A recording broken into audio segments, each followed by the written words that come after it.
tanaman ini kalau orang bilang sejenis apa di sini? Khusus tuh Kang. Nggak susah ditanam.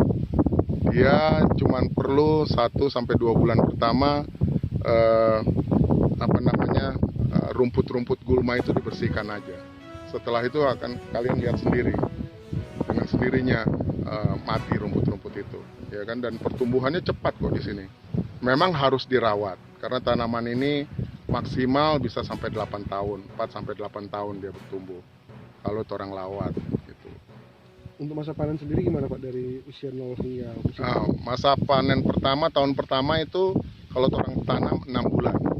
6 bulan itu panen pertama. Setelah itu setiap 3 bulan. Jadi tahun pertama itu minimal 3 kali panen orang. Nanti tahun kedua itu bisa 4 kali panen. Sebenarnya sih secara literatur itu tertulis untuk 70 sampai 90 hari. Jadi itu bisa juga dia 1 tahun bisa 5 kali panen sebenarnya. Cuman sekali lagi itu harus perlu perawatan, jangan lihat ini rumput. Pak, dari sisi keuntungan khususnya untuk petani nanti, harga jual dari Serewangi ini ke depan gimana?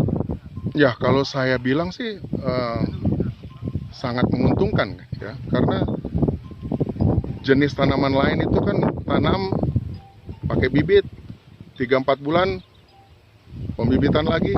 Kalau ini kan nyanda, ini cuma 1 kali tanam, 1 kali tanam bibitnya.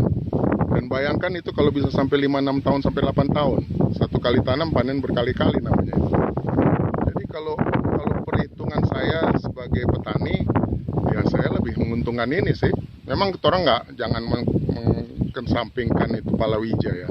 Karena ini memang target orang kan juga untuk lahan-lahan tidur.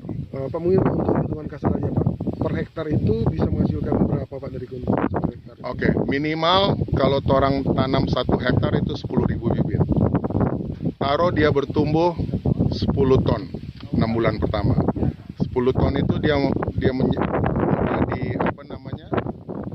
minyak itu taruh 1% itu menjadi 100 kilo. Sekarang torang nih dengan koperasi ada standar harga itu 150.000. Jadi kalau 100 kilo kurang lebih 15 juta gitu kan untuk 1 hektar tanamannya. Dipotong dengan biaya awal Pak, perawatan gitu gimana Pak? Nah itu tergantung kan, kalau petaninya kalau saya sih keuntungan bersih saya ya karena saya mempekerjakan banyak orang kan lahan saya ini cukup luas ya. Kalau untuk tahun pertama keuntungannya memang masih sekitar 20-30%, tapi nanti untungan kedua itu bisa sampai 50% lebih. ROI-nya itu bisa segitu. Apa keunggulan? Kalau mau berbicara keunggulan dari hasil produk minyaknya ini itu macam-macam Pak. Bisa dihasilkan untuk aromaterapi, untuk sabun, untuk parfum, untuk serum muka, untuk shampoo gitu.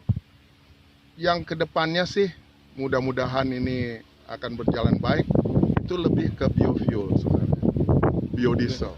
Karena pemakaiannya itu bisa mencapai 40-60% kandungan minyak Serewanginya.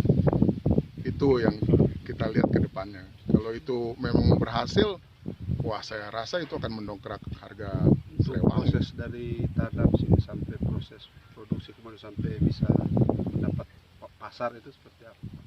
Nah kalau pasar itu kebetulan kita udah bentuk koperasi ya, Mahesa Mitra Jaya. Kita menjadi off-taker kalau untuk petani di sini. Tapi off-taker besar kita namanya tuh PT Indeso Aroma. PT Indeso Aroma. Dia mempunyai salah satu pabrik yang tercanggih di Indonesia lah. Gitu. Nah itu bahannya mereka ekspor juga kemana-mana. Itu seperti yang saya bilang tadi untuk farmasi, untuk parfum dan lain-lain. Kalau misalnya ada masyarakat atau petani yang ingin mengembangkan usaha ini Pak, bagaimana Pak cara mendapatkan bibit sampai dengan mungkin penjualannya nanti? Nah, sekali lagi kita udah membentuk Mahesa Mitra Jaya dan kita bekerja sama dengan Bank Sulut. Dan itu kemarin kalau Bapak-Bapak lihat sudah di launching dengan OJK, itu salah satunya. Jadi kerjasama, KUR dibuat oleh Bank Sulut, kita menjadi off-taker-nya. Off-taker di ini ya, di Minahasa, Sulawesi Utara. off-taker kita, pembeli besarnya adalah PT Indeso Aroma. Nah itu ya, itu proses kredit biasa lah. Tapi kredit tanpa anggunan, bunganya juga ringan, ya kan? Dan prosesnya juga cepat yang saya rasa gitu. Karena tanpa anggunan kan, ini biasanya kredit-kredit yang di bawah 100 juta itu kan prosesnya tidak makan waktu. Nah itu di dalam KUR itu sudah termasuk ada bibit dan ada pupuk probiotik. Emang itu dibeli semuanya, cuman itu sudah dalam paket KUR itu. Cita-cita untuk meningkatkan kesejahteraan rakyat melalui peningkatan ekonomi. Nah, ada program-program pemerintah yang begitu bagus dengan fasilitas-fasilitas yang begitu bagus, cuma pemerintah tidak bisa berjalan sendiri. Begitu juga ada off-taker yang boleh bilang lembaga-lembaga penyangga gitu ya, untuk membeli produk dan penjaga harga. Nah, mereka ingin berusaha, tetapi kalau tidak masyarakat tidak terlibat, ya susah juga gitu. Nah, di sisi lain ada masyarakat gitu. Nah, sekarang kita melalui koperasi Mahesa Mitra Jaya, kita membuat satu sistem kerja di mana antara masyarakat, off-taker, sama pemerintah itu bisa tune. Dalam arti begini, pemerintah itu memiliki fasilitas, termasuk umpamanya dana-dana pembiayaan yang akhirnya melalui Bank Sulut Go, ya BSG. Nah, mereka punya fasilitas dan dana yang cukup ya untuk membantu petani. Tetapi kalau tidak ada jaminan bahwa produk yang diproduksi oleh petani tidak ada pembeli, sulit. Nah, di sini kita bersyukur sekali melalui program melalui koperasi MMJ yang sudah bekerja sama dengan perusahaan Indeso, ya. Petani mendapat jaminan. Dia semua ketiga elemen ini mendapat jaminan. Pertama, petani mendapat jaminan bahwa produknya ada pembeli dan pembeli dalam negeri, dan ini tanaman industri. Jadi terjamin. Jadi bukan cuma beli berapa jerigen selesai, tapi tanaman industri mau ribuan ton pun mereka beli. Nah, petani ada jaminan untuk menjual produknya. Nah, si off-taker dia menjamin ke perusahaan pembeli itu, buyersnya itu, bahwa ada produk. Jadi apa yang diharapkan oleh buyers itu bisa diterjamin karena kita ada. Nah, itu melalui koperasi MMJ ini kita menggerakkan seluruh masyarakat. Nah, masyarakat menanam kan mesti ada pengolahan dan perlu ada bibit, karena bibit ini harus tersertifikasi. Tanah cocok di Minahasa, cuma bibitnya itu tidak boleh sembarang karena ada ukur redemannya dan segala macam, kadar minyaknya, ya citronellanya bagaimana, ya. Nah, itu mesti ada satu ada wadah yang dapat mengukur bibit yang tersertifikasi ini, ya. Nah, tadi kita sudah bilang. Dan di sisi lain tadi, pemerintah memiliki fasilitas, yaitu dana untuk disupport. Nah, mau kemana ini? Pemerintah dana tapi tidak ada segmen yang mau diberikan. Nah, masyarakat ini membutuhkan pemerintah membutuhkan masyarakat, dan ada jaminan dari off-taker. Nah, di sini saya bilang jadi kuat. Apalagi jadi kita dari yang untuk dana-dana itu dikelola di Bank Sulut, ya, Bank Sulut Go. Jadi bank kita juga. Jadi kita mensejahterakan rakyat, tapi juga kita memperkuat ekonomi daerah. Kan Bank Sulut kan punyanya itu, ya, kita.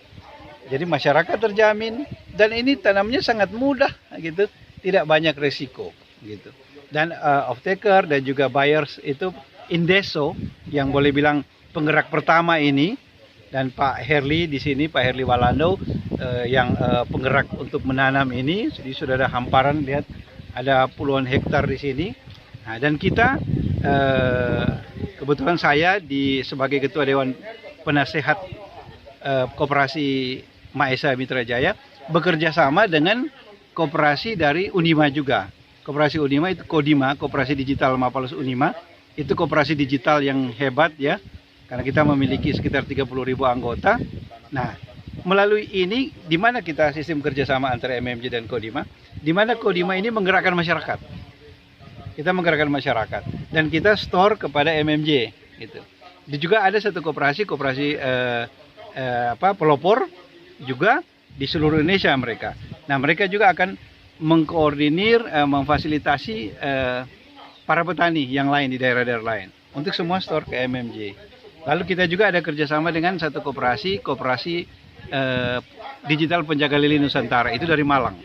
Nah, kita kan tidak bisa cuma konvensional terus, ya tidak boleh mainstream. Kita harus maju, modern. Nah, koperasi penjaga lili Nusantara itu dari Malang itu dia penyangga kita dari segi digitalisasi. Nah, itu luar biasa. Koperasi digital, kita punya connect sampai ke blockchain malah. Jadi ini serai di sini luar biasa. Dia sampai kepada teknologi modern.